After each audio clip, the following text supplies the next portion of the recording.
Hallelujah, hallelujah, hallelujah. Amen.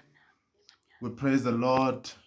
Namuntlha hi rhandza ku khensa Xikwembu ni le ka mixo wa siku ra namuntlha Xikwembu xi hi pfuna xi hi katekisa. Amen. Loyi a taku ka n'wina i mfundhisi Nombelani HV wa kereke ya Made to Worship Christ International. I nearly said something. The House of Mana hi kumeka at Clayville. Amen. Extension 26 ka tende ro basa. Lava ku hi ya dyondzisana rito ra Xikwembu hi ku hatlisa lokukulu hi kha hi nga yile na le hikuva hi twisisa ku ri ku va ku streamiwa ku va na ti-phones swi costa timinetse, swi costa mali, swi costa data ya kahle. So ku tlula ku ni ya le na le ni ta ringeta ku va straight to the point, ni nga teki nkarhi wo tala. Hi ri live ka Facebook na le ka YouTube. Mi nga subscribe ka channel ya hina ka YouTube, The Graced TV. Amen. A hi yeni ya khongela hi nga se hlaya rito ra Xikwembu xi hi pfuna xi hi katekisa. Xikwembu hi ta mahlweni ka wena ni le ka mixo wa namuntlha. Hi khensa tintswalo ta wena, hi khensa rirhandzu ra wena, hi khensa sovo wa wena ni vunene bya wena. Xikwembu hi lava ku ya tshama etafuleni ra wena ku twa rito ra Xikwembu leri humaka ka wena, rito leri hi pfumelaka leswaku Xikwembu ri ta hi pfuna, ri ta hi encourage Xikwembu ku va hi tlakuka, hi yima, hi endla leswi wena Xikwembu u nga hi endla leswaku Xikwembu xa tintswalo hi ta endla swona laha misaveni leyi. Evitweni ra matimba ra Yesu ni khongela munhu un'wana na un'wana la nga ta yingisela kumbe ku languta message lowani Xikwembu leswaku a pfuneke hi vito ra matimba ra Yesu. Xikwembu a ku khensa. Amen. Handle ka ku heta nkarhi lowo tala ni rhandza ku khensa Xikwembu hi kereke ya hina leyi nga kona online ka conference calling. Xikwembu hi rhandza ku xi khensa hi tintswalo. Ni nga yi twa amen ya n'wina. Xikwembu xi hi pfuna xi hi katekisa. Amen. Hallelujah. That's more like it. Lava ku ya hi ya vulavula ehenhla ka nhlokomhaka leyi ngo face your giants in the name of the Lord. Face your giants in the name of the Lord. Ni pfumeleni ni vula leswaku in life, each and every person, we are facing different giants in life. And most of us, these are the giants that have held us down for a very long time. And today I just want to bring about 5 stones that will help you to fight these giants. Amen. So ita ya hlaya rito ra Xikwembu aka book ya 1 Samuel chapter 17 kusuka ka verse let's start from 26 for it to be more interesting. I xitori lexi hi xi tivaka swinene. Ni ta yi hlaya hi Xitsonga kusuka ka phone leyiwani ya Xilungu hi swona mara swi ta hi limita. So ni pfumeleni ni hlaya Xikwembu xi hi pfuna xi hi katekisa. Sorry. Davhida a vutisa lava a va yimile kwalaho aku ni ta sungula ka 26 to 40 yi ta leha nyana. Va ri u ta nyikiwa yini munhu la nga ta dlaya Mufilista loyi a kutsula Israyele endzukanweni lowu xana? Swona o va mani Mufilista loyi wo ka a nga yimbanga? Leswi a pfukaka mavuthu ya Xikwembu lexi hanyaka xana.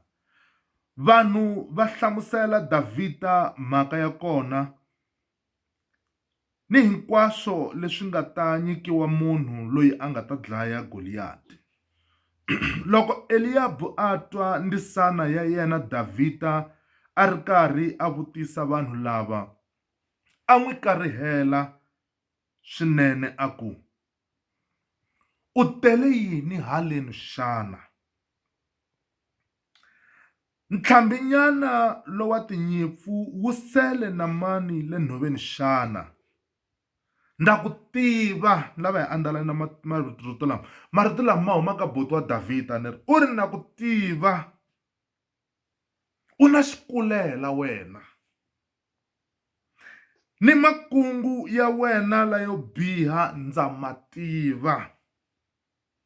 Wena u lo tela ku ta vona nyimpi haleni ntsene. Davhida a hlamula aku, ndzi hoxile yini ke? Xana a ndzi fanelanga ku vutisa na nchumu xana? Hikokwalaho Davhida a suka a siya Eliabu a ya vutisa van'wana vanhu, kambe hinkwavo va n'wi byela swo fana. A hi andlaleni laha, leswi swo fana va n'wi byelaka swona a hi leswi a nga byeriwa hi Eliabu, hi leswi a nga byeriwa hi masocha laman'wana, right? Loko van'wana va twa marito ya Davhida va ya vekela Sawulu. Kutani Sawulu a lerisa leswaku Davhida a tisiwa ka yena. Kutani Davhida a ku ka Sawulo, ku nga vi na loyi a chavaka hikwalaho ka Mufilista loyi. Mina nandza wa wena ndzi ta ya lwa na yena. Sawulo a hlamula Davhida a ku, wena wa ha ri mfana. Second discouragement. Wena wa ha ri mfana. Loyi wa ha ri mfana, u nga lwisa ku yini ni wanuna loyi wa Mufilista, la lweke tinyimpi kusukela evutsongwanini bya yena xana? Kambe Davhida a ku ka Sawulo, mina nandza wa wena ndzi murhisi wa tinyimpfu ta tatana. Loko nghala kumbe xinkankaka xo tshuka xi tile xi ta khoma tinyimpfana entlhambini, ndzo xi hlongorisa ndzi ba, ndzi vutla xinyimpfana enon'weni wa xona. Kambe loko xiharhi xa kona xo ndzi pfupfela, ndzi xi khoma hi malebvu ndzi xi ba xi fa. Mina ndzi nandza wa wena, ndzi dlayile tinghala ni swinkakaka. Kutani ndzi ta endla tano eka Mufilista loyi wo ka a nga yimbanga, hikuva u pfuka mavuthu ya Xikwembu lexi hanyaka.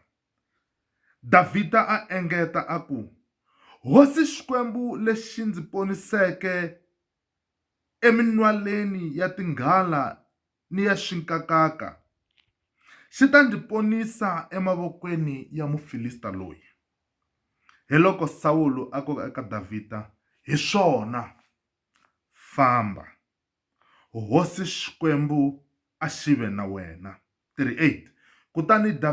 Kutani Sawulu a ambexa Davhida tinguvu ta yena ta nyimpi, a n'wi tlhandleka xihuku xa koporo enhlokweni, a tlhela a n'wi ambexa xisirhelelo xa nsimbi xa le xifuveni. Sawulu a heta hi ku n'wi khweketa banga ra yena entungweni etingubyeni leti ta nyimpi. Kutani Davhida a ringeta ku tlakusa milenge, kambe swi n'wi tsandza, hikuva a nga tolovelanga ku ambarisa sweswo. Kutani Davhida a ku ka Sawulo, ndza tsandzeka ku famba hi swiambalo leswi, hikuva a ndzi swi tolovelanga. Kutani a hluvula hinkwaswo. The last verse 40. A teka nhonga ya yena, a hlawula ntlhanu wa maribye layo tshulungeka exinkobyanini, a ma hoxa exikhwameni kumbe enkwamaneni wa yena xa vurisi. Kutani a ya a kongomile Goliath a ri ni xipelupelu. Amen. Amen. Lava ku ya dyondzisa rito ra Xikwembu hi ku komisa lokukulu swinene. I'm sure loko hosi yo ni pfuna 10 o'clock hi ta va yi hetile ku dyondza rito ra Xikwembu.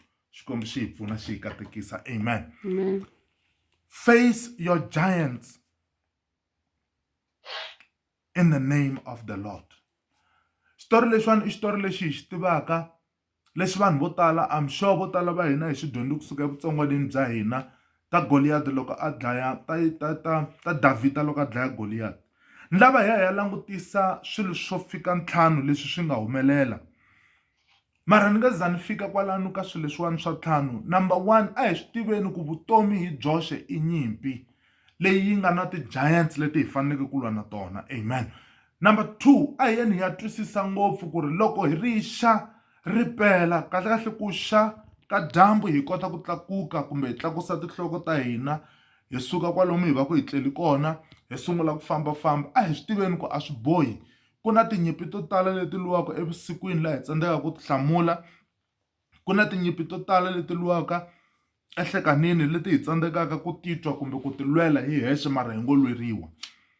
Ni lava ku hi ya langutisa nchumu wo sungula lowu ni lavaka ku hi wu langutisa lowu nga giant yo sungula leyi hi faceaka evuton'wini bya hina I giant leyi hi vitanaka opposition.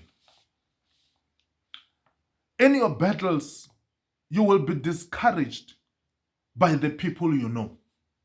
Hi vona Davhida laniwani loko a fika a nyimpini a twa Mfilista loyi a kha a rhukana hi ku yena wa ti tiva ku le a nga kumeka a ri kona a ku riseni u lwisane na yini. Hi n'wi twa a vutisa swivutiso leswi humelelaka a ku loyi a rhukanaka I mani nakona loyi a nga ta lwa na yena u ta kuma yini. Ku na vanhu vo tala evuton'wini ha swi tiva ku ri ti-battles to tala leti hi nga na tona loko hi ti wina there's a reward leyi nga kona. I remember loko ha ha kula there was a song leri a hi ri yimbelela ku there's a race that I must run and there are victories to be won. Mara a ku ri na xikhongelo lexi a xi ri kona ndzeni ka risimu leriwani ku give me power every hour to keep me true. And xikwembu laniwani hi ya twisisa ku ri before Davhida a ya lwa a kha swi tiva ku xikwembu xi n'wi anointini a kha swi tiva mi ta ni khomela leswaku ku na swilo swo tala leswi vutomi byi nga na swona kumbe byi nga ta n'wi tisela swona. U lava ku tiva ku lwa na xikakaka lexiwani I yini lexi ni nga ta xi kuma. Amen. Mara ya kuma munhu la n'wi opozaka ku tlula mpimo Eliab buti wa yena. U ya n'wi opoza xi xo sungula u n'wi vutisa ku u lava yini. Twanani Eliab a ri kona a nyimpini mara he wasn't bold enough ku ya faceana na Goliath. Now ku tandisani ya yena loyi a kombaka interest ya ku lwa na Goliath. U ya vula marito lama ni ma rhandzaka ngopfu u ri na ku tiva wena. Hi leswo vanhu lava va nga ta va hi tsandzekisaka ngopfu vuton'wini a hi vanhu lava nga hi tiviku I vanhu lava hi tivaka va tlhela va hi tivela. Yes, Eliab u ri na ku tiva wena a nga tisi leswiya swa le nyimpini leswa le ku riseni Davhida a nga vuya na swona. I'm sure the first day I'm just imagining this, the first day loko Goliath a dlaya xikakaka kumbe nghala loko a vuya kaya ku a ri njhani. I'm sure he was like yo a mi swi tivi kumbe kun'wana u vuya kha hi kokakoka ku ri na dzovo ra yona ma swi tiva musikhale madzovo a ma ri na value ngopfu na dzovo ra nghala ku vonani xi dlaya lexi lexi no xi khoma ni xi phatlula madzovo ma endliwa ku va na sweswiya. Mara Eliab u ri ka Davhida na ku tiva wena a nga yi ka leswiya a nga vuya na swona swa report ya leswa kahle swi fambelanaka na nyimpi u n'wi komba ku tsandzeka ka yena. U ri na ku tiva wena u na xikulela ku hava xilo xo vava ku fana na ku u ringeta ku lava ku endla xilo vanhu va ku byela ku ha ku tiva wena u lava ngopfu swilo.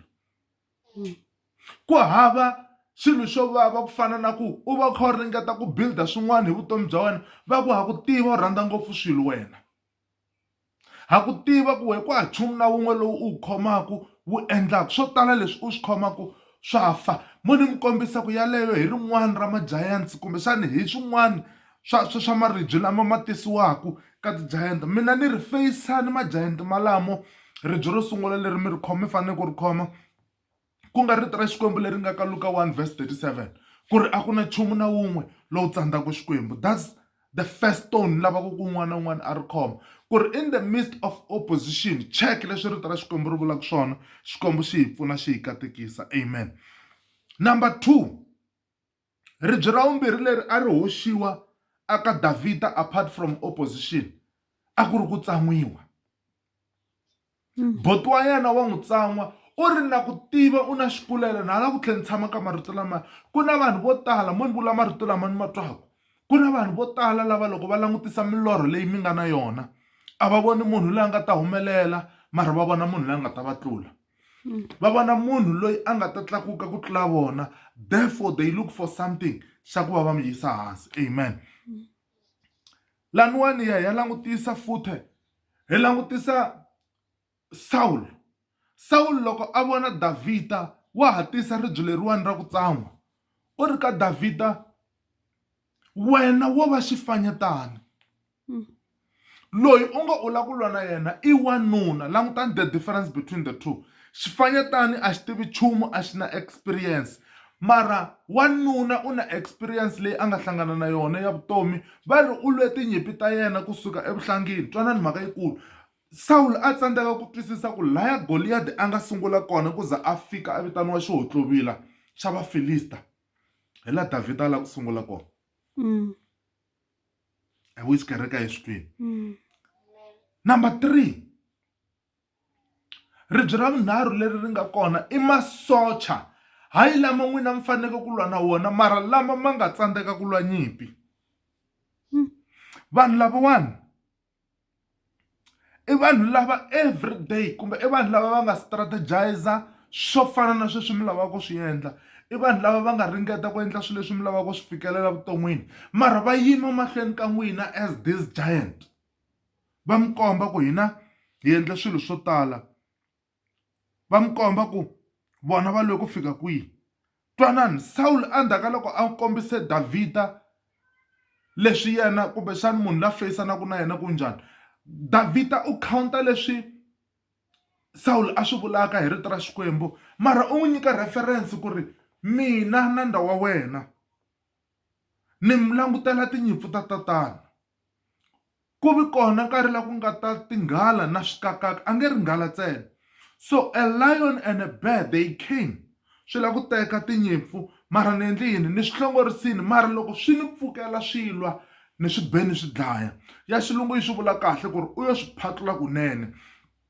Hi laha hi fanele ku twisisa ku na swin'wana evuton'wini bya hina a swi nge pfumeli ku hlongorisiwa.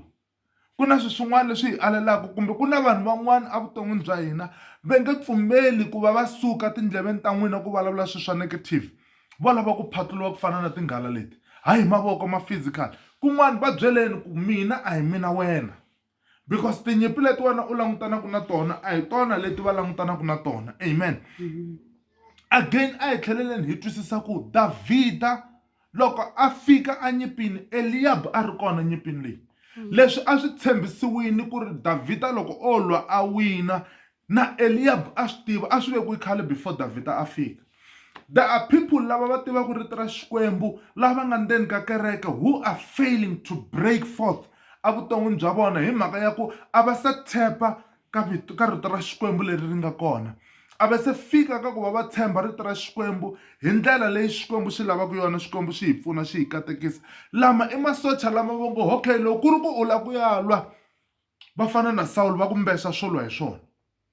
Twanani, ve ri u mbexiwa xidloko xa koporo, a vekeliwa e breastplate leyi tikaka, a heta va tlhandleka sword leri a va ku ka Davhida, if you want to fight, fight it our own way. If you want to kill the giant, you have to kill the giant in our own way. Use our experience leyi vona yi nga va tsandza ku va va faceana na Davhida. And this is a challenge leyi nga na yona vuton'wini. The people lava va nga tsandzeka hi ti-strategies ta vona kumbe va nga za va ti ringeta no ti ringeta, they want you to trust their strategies.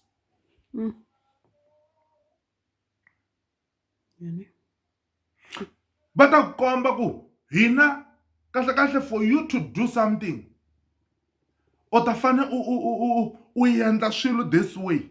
Vo tala i vanhu lava va nga tsandzeka, vo tala i vanhu lava va ngo yo hlaya swilo and they couldn't implement. Laha hi vona Davhida a teka step so mina ni nga yima mara ni la ku tiva ku kumeka yini. Mina ni nga ri facea, ni nga n'wi facea munhu loyi mara vonani Davhida before a n'wi facea he picks a weak point aka Goliath.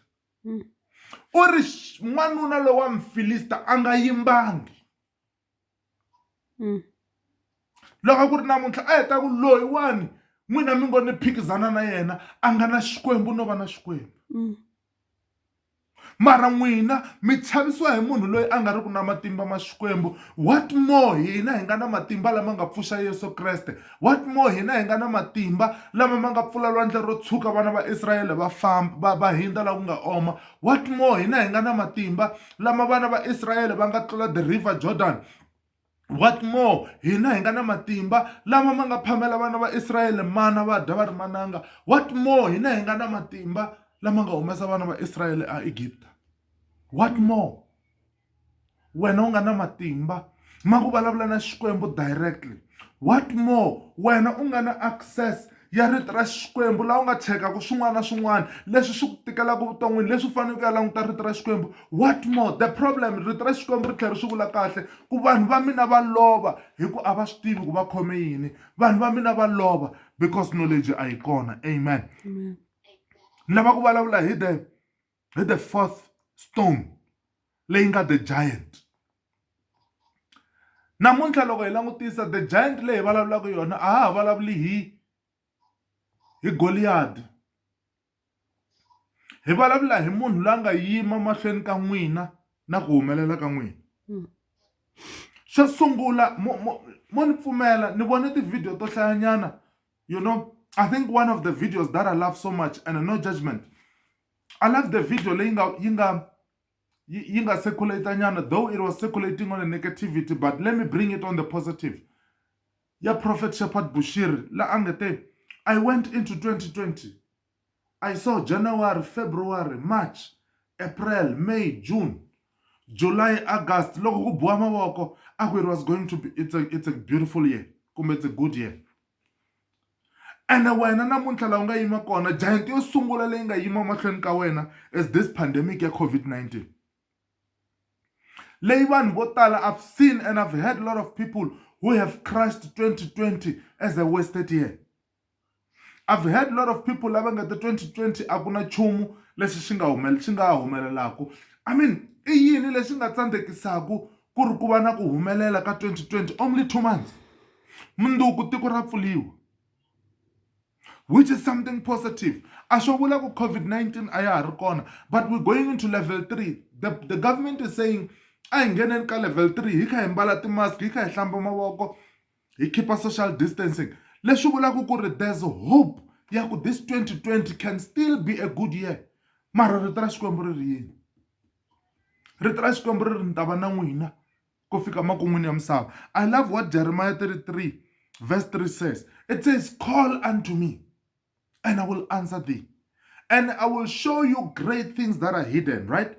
And these hidden things i swilo leswi hi nga swi tivi ku 2020 yi khome yini kwala ndzeni ka pandemic. Vanhu vo tala we are glued aka pandemic. Hi tsandzeka ku langutisa ku tiko ri ta pfuliwa and hi ta huma ka this pandemic. Tiko ri ta pfuliwa and ku ta va na progress, ku ta va na swo tala leswi nga ta endliwa. Maybe un'wana loko vutseni a ku mfundhisi u ngo vula sweswo a hi wena u nge te loko kereke yi pfuliwa ya yi nge pfuli na.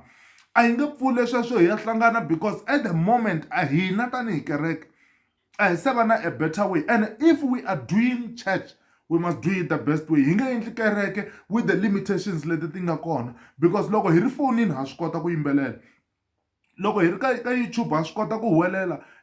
Imaginani a church where you preach with a mask. Imaginani a church la mi fanele ka mi nga yimbeleli. A ni ri kosini tolo, I'm sorry to bring this, a ni ri kosini, you know, loko hi ri masirheni people couldn't even sing.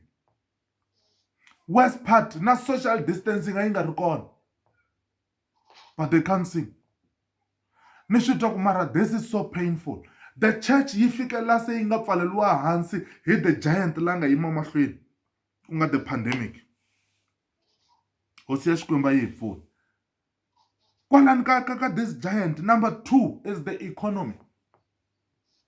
Vanhu vo tala matiwa ni ya ringeta ku lavisisa nyana tanihi munhu la nga ku ringeteni ka ku breaka nyana ka the business. Ni ya kuma ku la economy yi nga bad kona, that's the right time to start things.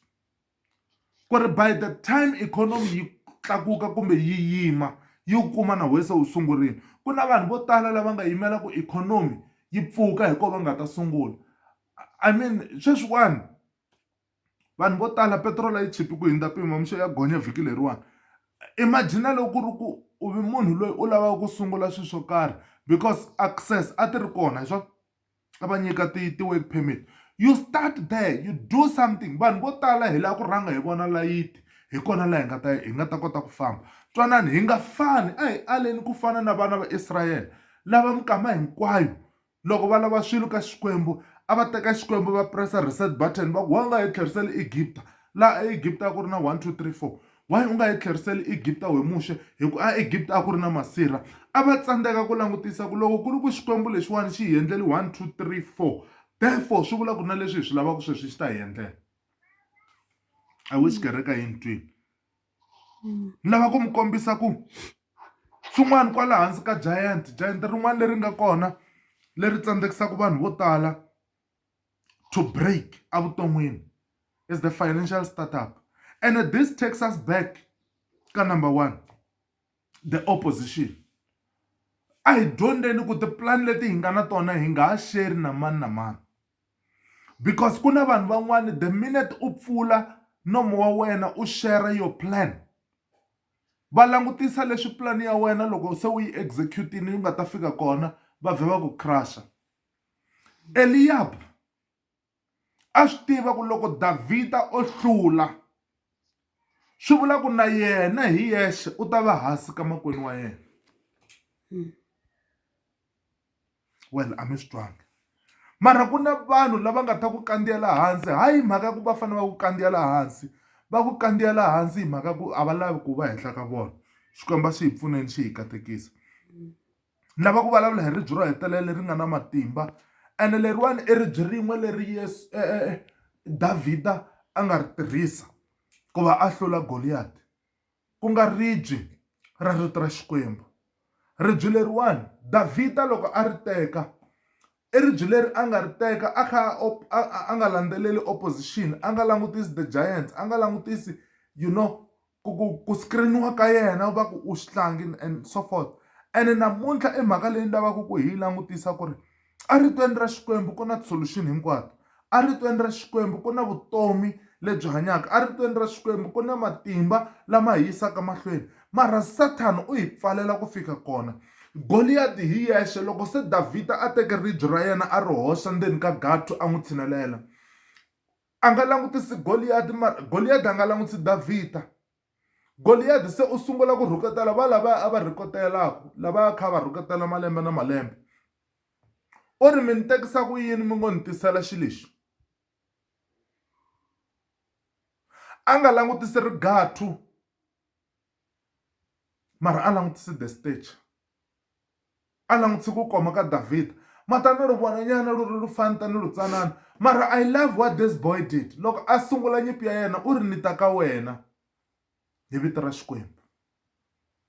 Loko a ri hoxa ka yena, loko a ku ni ta ka wena hi rito ra Xikwembu, swi fana na hina namuntlha a hi humeni endzeni ka tiyindlu mindzuku hi kha hi ya ka level 3 hi approacha level 3 ya lockdown hi vito ra Xikwembu. Vana va fanele va tlhelela xikolweni very soon, ka ha ri na confusion ku ri ku ya humelela yini, va ta swi kota ku va na ti-mask, press conferences ti-left right and center, mara a hi approacheni vutomi hi vito ra Xikwembu. A hi approacheni nyimpi leyiwani ya the invisible enemy loyi hi lwaka na yena tanihi tiko hi rito ra Xikwembu. And leswiwani a swi susi helo ku va hi ya mahlweni hi vekela ti-mask.